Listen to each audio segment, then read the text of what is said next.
Welcome to Faith Fondue, a podcast featuring author and educator Haley DeMaria and teacher and blogger Ann Strickers. Faith Fondue features a melting pot of topics ignited by a flame, our faith, and guided by the Holy Spirit.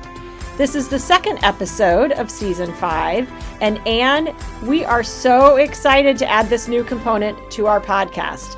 It combines the flame, what's hot, our spiritual stew, what we're reading, watching, or listening to, and the melting pot, what we are taking away with us and how we are implementing it in our lives. And all of this relates to how it is to try to be a woman of faith, or strive to be a woman of faith.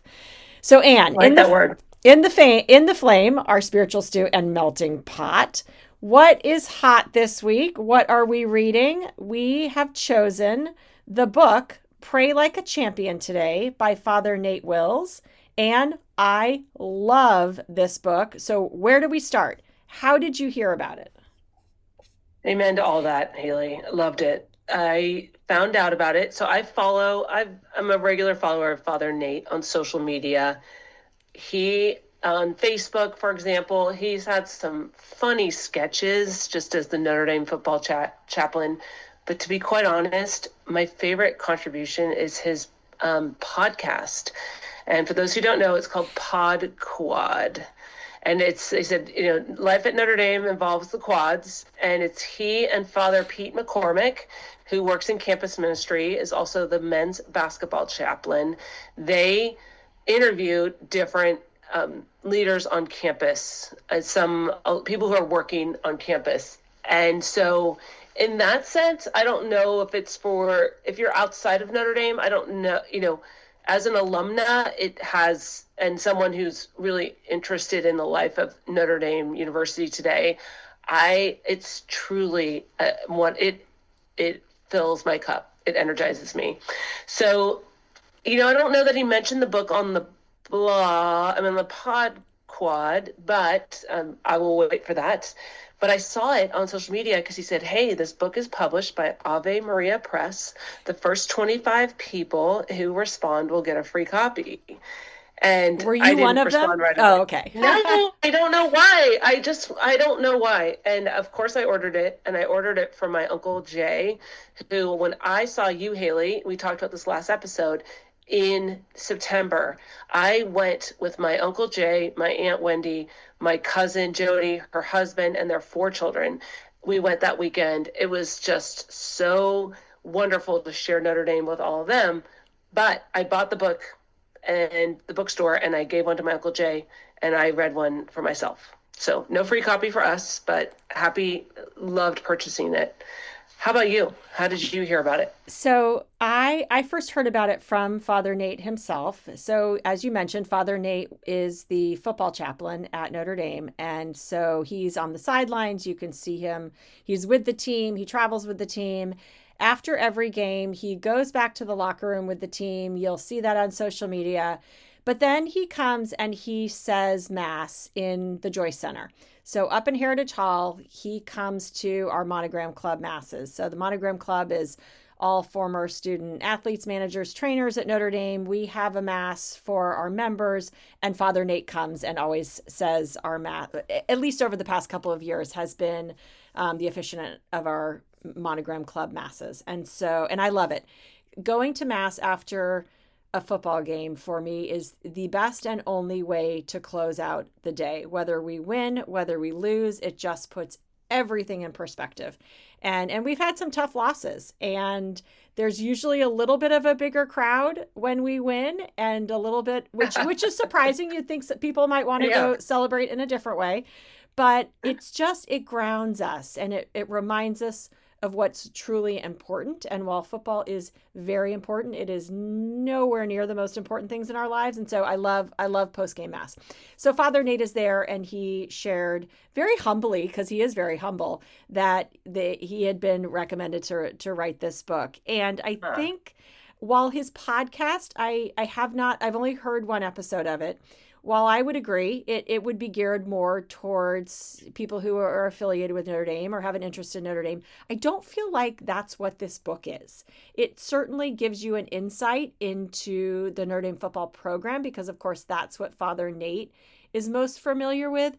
But what it really does and what Father Nate does so well, and there are other priests I know, and certainly at Notre Dame, other priests who do this, but what he does so well is take the gospel, take the words of Jesus, and make them so applicable to everyday life.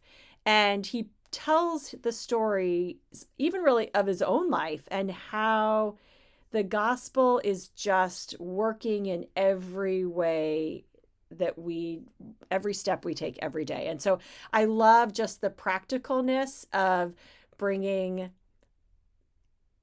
the gospel to the everyday person. And I don't know if I'm saying that properly, but I heard about it from him. I had to get it. I actually have purchased a few copies since then. Most recently, I realized when I purchased the copy, I don't know if you know this, and maybe this is just online, but the price of the book is $18.42. My goodness. Isn't that amazing? No way. Yes. So for those of you who don't know, Notre Yeah. Dame was founded in 1842.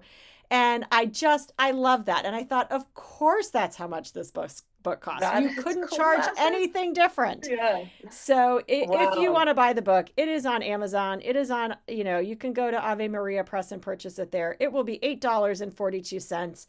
And it is 18. worth, right, $18.42. And it is worth every penny. So that's how Wow. I heard about it. That's wonderful. Yes. Well, I was thinking about the author himself, and as you were kind of explaining how he makes the gospel so accessible, I thought, well, of course, he's the teacher. So I got to know Father Nate through the Alliance for Catholic Education, the ACE teaching program. He was an ACE teacher, but he's on faculty with the REMIC program. REMIC is affiliated with ACE. ACE has grown, but it forms administrators for Catholic schools. So he's on the faculty there. And so in my time in ACE and post-ACE, I've gotten to know Father Nate a little bit better through our common ministry. And so, yeah, I think he's been a good teacher and obviously a writer here when teacher at Mass after the game, and also through this book. And I do agree that it is something that's very accessible. And if you love Notre Dame, it's even just that much more enjoyable. Like I think that's important to point out. It is Notre Dame culture, but regardless, there's so many different, the title is Pray Like a Champion today. And I think there's a lot of insights on prayer, but also living kind of that life of faith. But I wanted to just talk quickly about his role then on the team. So not as a Holy Cross priest for the larger community, not as a faculty member of REMIC, but as a chaplain. And so he recalls in the book that he remembers exactly where he was when he got the phone call to be asked to be chaplain. He was on God Quad, how appropriate, and was invited and to consider this role. So I would love to just take a few minutes to talk about the role of chaplain. Haley, what's your experience with it? Did you have a chaplain when you were on the swim team at Notre Dame? Have you actually ever been a chaplain? I know when you were at Xavier in Phoenix, you coached and taught. Any thoughts on the role of the chaplain? I love the role of the chaplain, and I think it's something that I am grateful Notre Dame has. There are other schools that do it as well, and I will talk about that. We did not have an official chaplain for Notre Dame swimming when I was a student athlete there, again, 35 plus years ago. We did have mass before every meet, though, and I don't believe they do that still, not for every meet. They may have mass before a championship meet or before kind of a mid-season big meet, but we did have mass before every single meet. And Father John Carey said most of those masses. So I guess maybe he was our chaplain without officially being called a chaplain, because we did have a special connection with him. And But I also know that, and I know Notre Dame has expanded the program since then, but I think it's probably ebbed and flowed. And I don't know if that has to do with the coaches, and maybe some coaches and programs are more receptive to it than others. Sister Kathleen Beatty was the rectress in Lyons Hall when I lived there, so kind of the dorm mom, so to speak. And of course, I became very close with her during the 4 years I lived in Lyons. And I remember, and of course, I've stayed in touch with her since then. And I remember after I had graduated, so maybe late 90s, early 2000s, must have been late 90s because she was still there. She was asked to be the chaplain of the women's basketball team. And I know it was a Oh, great honor for her wow. to have that connection with the coach at the time, Muffet McGraw, and to be involved with the women's basketball team. So, from a chaplain's perspective, and then of course we hear this in Father Nate's book, and then I also heard this through Sister Kathleen, what an honor it is to be asked to be Totally. really the Hmm. spiritual Hmm. leader, Hmm. guidance provider Hmm. of these young student athletes. The only time I have had any sort of interaction or official, not role, but involved with a chaplain program was I was asked to speak at Mount St. Mary's University in Western Maryland, and they have an official chaplain program that is very defined, very structured. Every team does have a designated chaplain, and I was asked to come in and be part of their orientation and training. So, sharing my story, sharing the importance of having that guidance on a team, and I thought that was really neat. For me, it was even just a privilege to be asked to share my experience as a student athlete in a community of faith with this chaplain program that they had designed. That's wonderful. Yeah, I think it's just so inspiring to know so many communities are so intentional about Mm-hmm. meeting, student athletes with the spiritual need. And I know this because I've talked to Father Nate about it. He was at the Stanford game this year. I got to see him on the field before the game, but 2 years ago, there was an event, and he said his number one job is convincing the young men on the field that they are more than what they achieve in a culture where you are defined by your success, what you do, by your numbers, by dollar signs, that they just have value in who they are as a man, as a teammate, as a child of God. And he really just was emphatic about that. And I truly believe that probably is the meta challenge that he faces. Now, there's other things that he speaks about. So, brass tacks. One, I would say this. He said, I wasn't a football player. I don't have experience. A chaplain, whether it's for the swim team or baseball or football, does not need to necessarily be an athlete or know all about the game or the culture, or the X's and O's. It's really a ministry of presence and showing up and being there for the team and listening and learning the culture. And that's one of the things that comes across in the book that I really appreciate. So being there for these athletes, when they win, when they lose, right? A ministry of presence. Second, you don't need to be a priest. You don't need to be a sister. You could be a layperson, Mm-hmm. someone who's committed to being there for these people, to praying for them, to leading them in prayer, right? To listening to their prayers. But again, any of that. And at the school where I work, we have some. You use the word ebb and flow.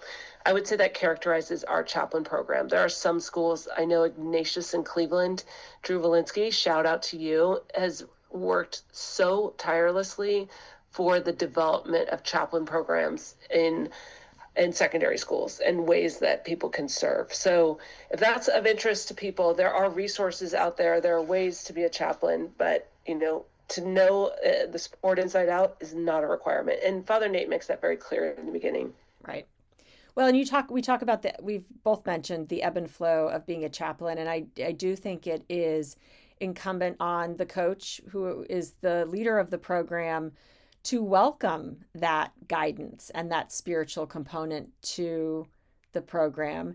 And I have heard, and he speaks of it often actually, and writes about it, about his biggest challenge being to help these young men understand that they are more than just a football player.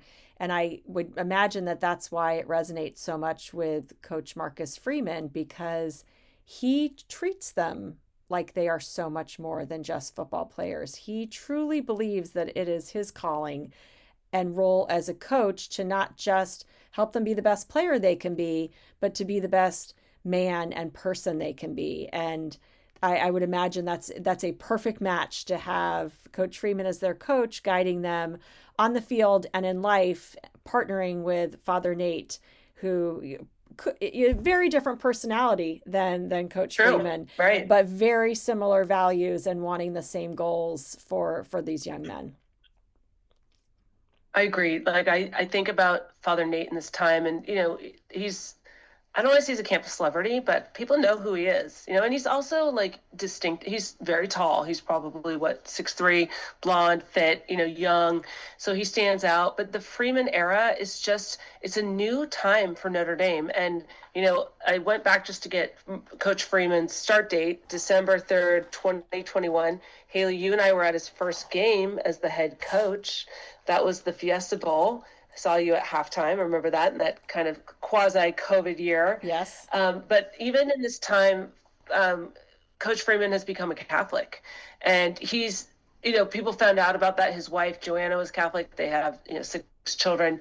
And he's not like outspoken about his faith, but it's a part of his life. And so it doesn't surprise me that he would want a chaplain. It is well known that the team goes to mass before the game now.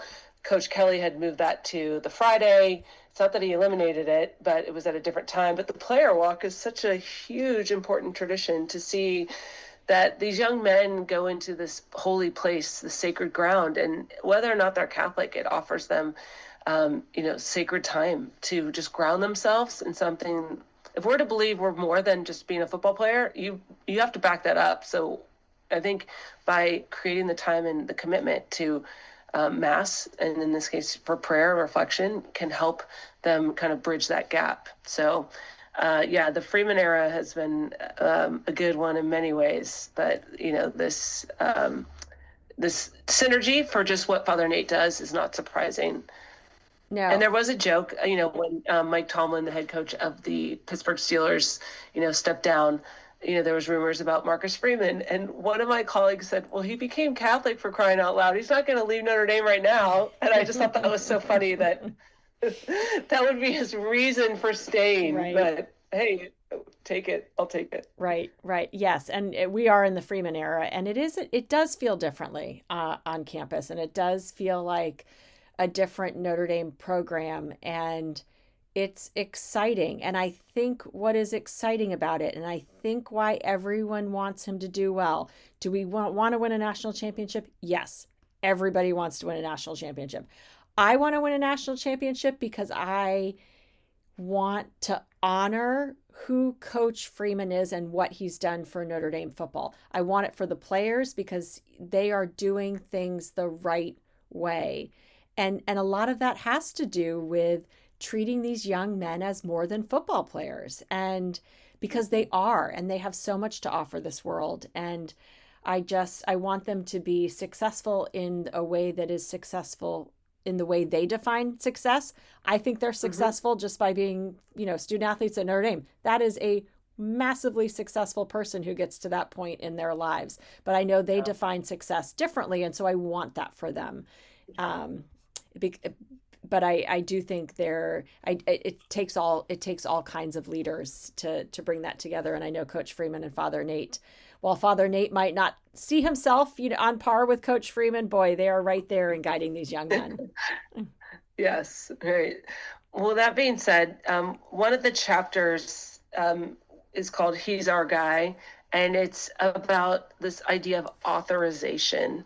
And I loved that Coach Freeman did this. So Father Nate is meeting, there's so many assistant coaches and different people that he had to meet. And Father Nate's a priest. He can talk to anybody. He's met new people all the time. But Coach Freeman said, no, I'm going to take you there. I'm going to introduce you. And Father Nate characterized that as an authorization of he's our guy. He's important enough to me that I'm not going to just send him up there or send him to meet you. I want to be part of this introduction. I loved that image. And it's so simple. It costs nothing, but maybe 3 to 5 minutes of your time, but it speaks volumes. So I think that's great leadership, and that's great, servant leadership, but it's modeling something for me. It's a good reminder.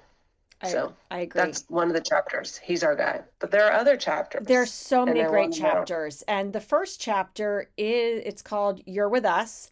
And it does stem from, and you reminded me of this, I had forgotten this, the story that Father Nate told during the Sacred Stories series that the Alumni Association at Notre Dame puts out every Advent, which is truly one of my favorite parts of the Advent season, where someone shares a small snippet of their sacred story and how it relates to Notre Dame. And I have had the privilege of participating in that, and Father Nate did as well.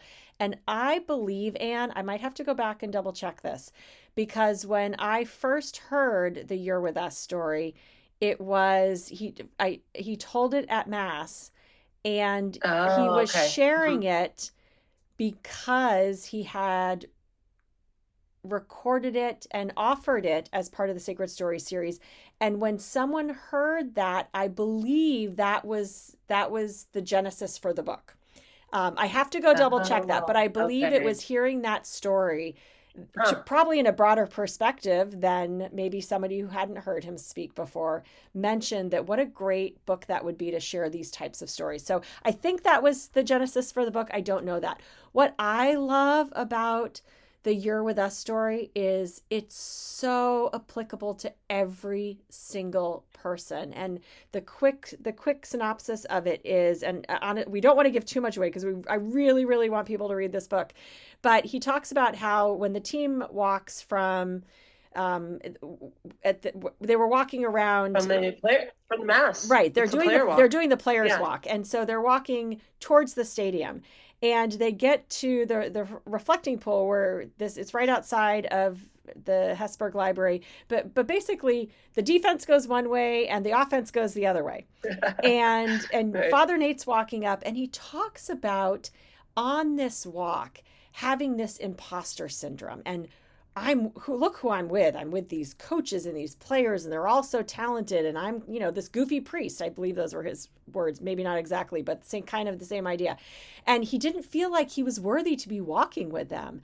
And how many of us have felt that we're Mhm. somewhere and we don't feel like we're worthy to be there? And it's such a common human feeling. And so he gets to this sort, fork in the road, but not a fork in the road, this fork in the walk where he has to go one way or the other with the offense or the defense, and he doesn't know where to go, and he thinks, wow, this is going to expose me as this imposter, and I really shouldn't be here because I don't even know where I'm walking. And one of the coaches just looks at him and says, "You're with us." And just those three words spoke volumes, not only in just physically telling him which direction to go, but saying, you're with us, you are part of us. Mhm. And just Mhm. eliminated that imposter syndrome right away. And what a gift I know that was for Father Nate. He talks about that, but what a gift we have to have the opportunity to possibly share that with someone else. If someone looks lost, if maybe someone's new to your team at work, or Mhm. someone new in your neighborhood, and they're kind of trying to figure out their role and their place, to just give them that direction. What a gift that is with those simple words. You're with us.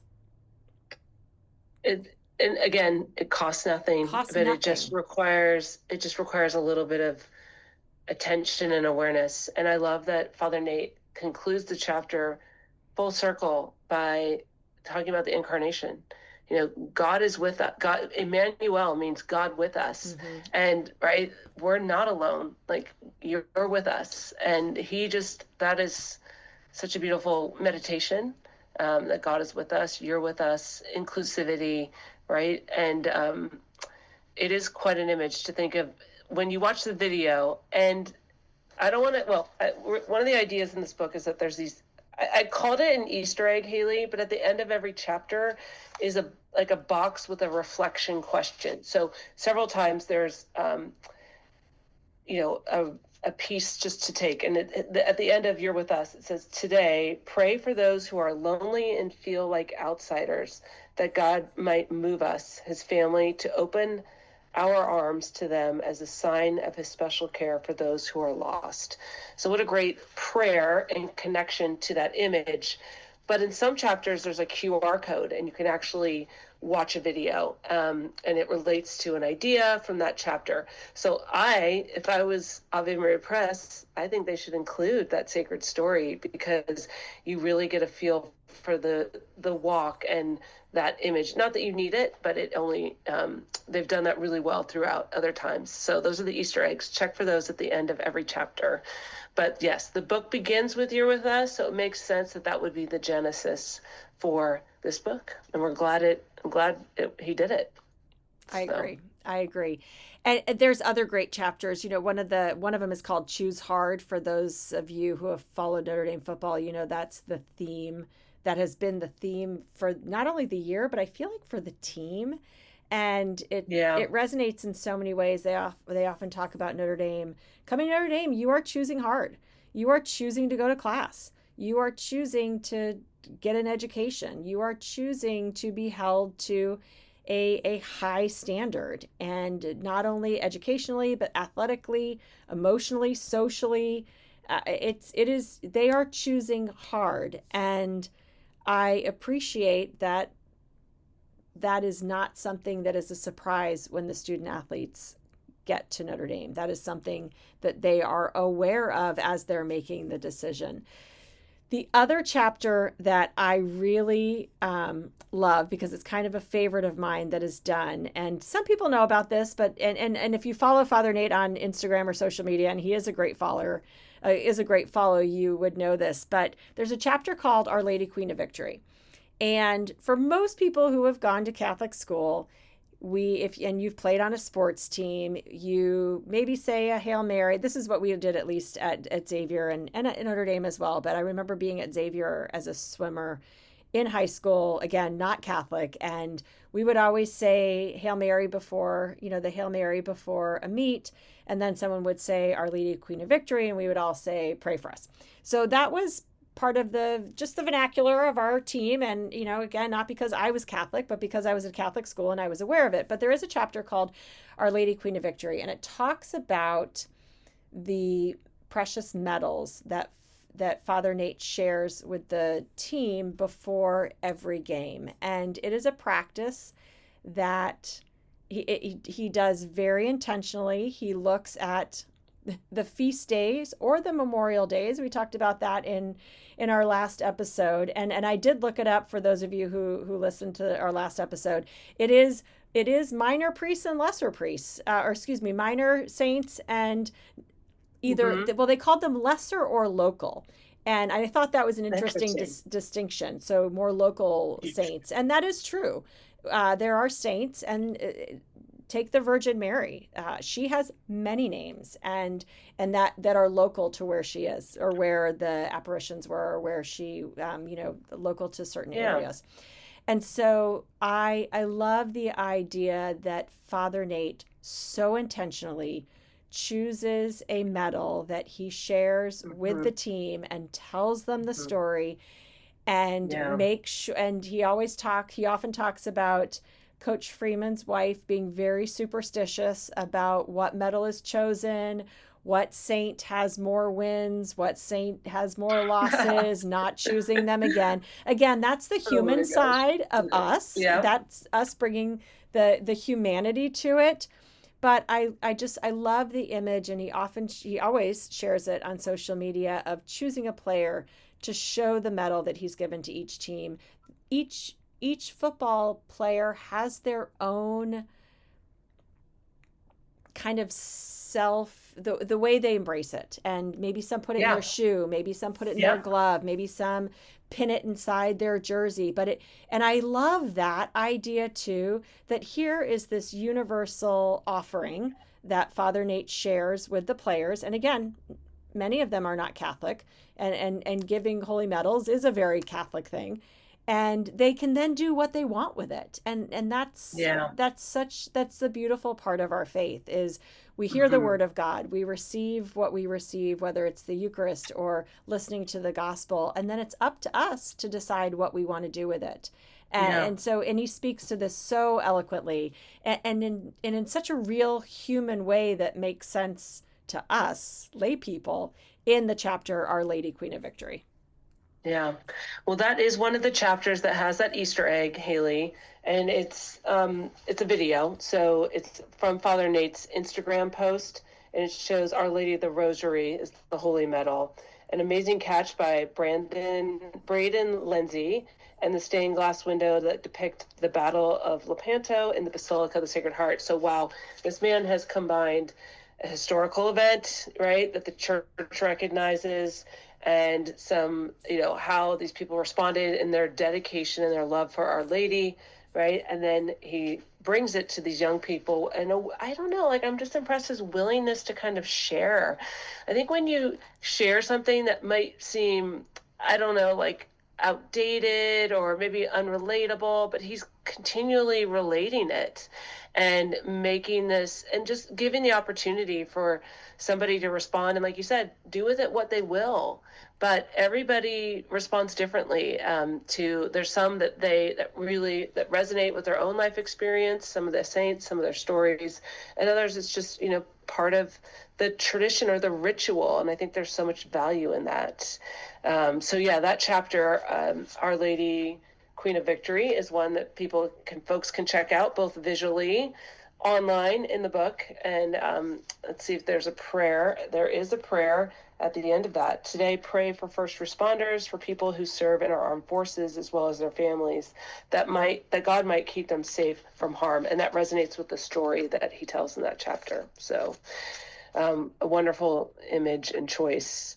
And going back to just choose hard, I just think it's funny that you have to remind athletes to choose hard.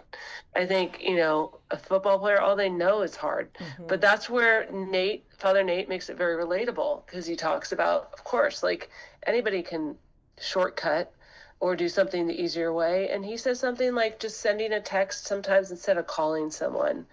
It's just a subtle temptation. The harder thing to do sometimes is to pick up the phone, right? But he makes these distinctions where, okay, I can apply choose hard in my own life and why I would want to. What's the fruit of choosing hard? What's the growth from that? And so yes, as much as it's the motto of the team to live it out, this book helps you get some clues or some ideas on how to live out these messages. And Anne, I'm glad you circled back to choose hard, because when we talk about our takeaways, the melting pot, what we want to take from this episode, and certainly I would highly recommend this book. I know you do as well. And I think what I'm hearing you say, you mentioned it in the very beginning, and as we're talking through this whole episode, I'm seeing this so clearly. Father Nate is a teacher, by training. Jesus was a teacher and a leader because he was Jesus. But Father Nate does such a great job of understanding one of the key aspects of being a teacher. And this is true in many different ways. And you know this, I know it as an educator, I know it as a speaker, I know you know this as well from all of your experience. Knowing your audience is critical to delivering your message. And that is that is a gift that Father Nate has. And you see this over and over in every single chapter in this book. He tells this very personal story about himself and kind of brings you into his life, and in a very humble way, in a very honest way, in a very raw way, where he's very vulnerable in sharing things about himself. And then he relates it to the football team and what his experience as part of the team. And then you're so engrossed in learning about him and football, because I'm assuming if you pick up this book, you're interested in both, certainly as a football fan. And then he brings it right into the gospel, or right into a passage from the Bible, and you're hooked by then. So you're going to read it, because whether that is the most interesting part of the book to you or not, it becomes the most interesting part of the book, because all of a sudden you're thinking, oh, wow, yes, I can relate to that. I'm hooked. And so what a great teacher he is, even in his writing. So my takeaway for this week, and I appreciate again that you brought this back up, is to find a time where I choose hard, where there is an easier path that might not be the better one, and that I will make the conscious decision to choose hard. Love that. Wow. Okay, so as you were speaking, I was thinking Yes, good pedagogy. So circling back to Our Lady of Victory, showing a medal, having these images, telling the story, what great pedagogy. So agreed about good teaching and good teachers. And that's something any of us, can offer in some way. But also the power of presence, of just being there and getting to know them over time. I just think his goodness, he's such a good and earnest person that just rubs off on people. So they open up to trust and value, whether or not they listen to the same music or whatever it may be. I think he does talk about music, though, in here, about working out type of thing, his playlist. And then the present, I was thinking about, I gave this to my uncle as a present, and he said, I'm just taking one chapter at a time because I'm savoring it. I'm enjoying it so much. So that's a great present for people. But yes, my takeaway, I was thinking between authorization, but also inclusivity. I don't think they're totally separate. Like that coach who said, "You're with us," and Marcus Freeman, who said, "Let me introduce you." I just think, as a teacher in a school and in our community, always just having, I think that means you're looking at other people, taking your own blinders off, and just making an effort to, when we can, to take that extra step just to make people feel more comfortable, more welcome. So I want to think about that more this week for my takeaway. I love that. I love that. And I wish you well with that, because I really do think those simple words, "You're with us, he's our guy," yeah, they make a big difference. Yeah. So cost nothing. Thank Don't forget. you. Yeah, absolutely. Thank you for sharing. Again, the name of the book is Pray Like a Champion Today. It was written by Father Nate Wills, Holy Cross priest. And it is $18.42 online. Yes, unbelievable. Love it. Thanks, Way to go, Ave Maria Press. Absolutely. Thank you. Have a great I'm week. glad they published it, and thanks for having the opportunity. Love the opportunity to talk about it too. Yep. So. Amen. Amen.